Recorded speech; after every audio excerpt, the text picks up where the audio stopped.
Ah, the fan. With the advent of modern-day air conditioning, it's slowly becoming a relic of the past. So, I guess it's a good thing that I work in the past.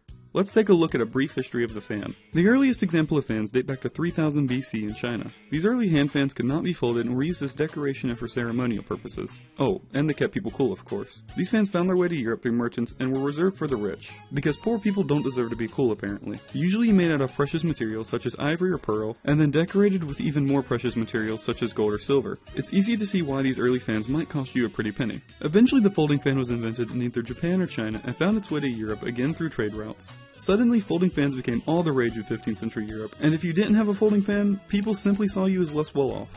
However, less well off doesn't mean poor, because fans were still out of reach for the common man. But don't you worry, by the 1800s the common man got sick and tired of being too hot, and a new method for making folding fans was invented. Printed folding fans significantly lowered the production cost associated with fans, therefore everyone could afford them, and the rich would have to just share in all the rejoices of being able to make your own wind. Well, your own clean wind anyways. By 1880 the first electric fan had been invented.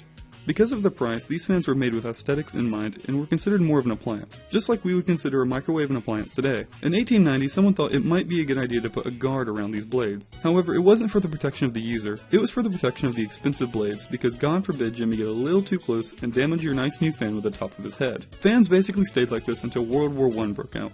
Brass was suddenly in high demand for use in ammunition, and the army really didn't need fans, so fan companies were forced to conserve materials. Motors dropped from 8 inches in diameter to 5 inches in diameter, and brass cages were replaced with steel ones. By 1920, air conditioning was starting to appear in public buildings, so fan companies started to market their fans for home use. Some fans were made with a wood frame to resemble a television, while others were made to look like speakers. General Electric introduced overlapping blades which allowed them to run more quietly. Also, these blades were made out of aluminum, which allowed them to use a 5-inch motor due to the lighter weight. With the outbreak of World War II, fan manufacturing was put on hold while the companies dedicated their resources to the war effort. After the war ended, however, air conditioning had become more viable for home use, and fans couldn't compete. By 1960, most companies began to phase out their fan lines, and by 1970, any fan still in the market was made as cheaply as possible in order to make up for decreased sales. And these are the fans we see today.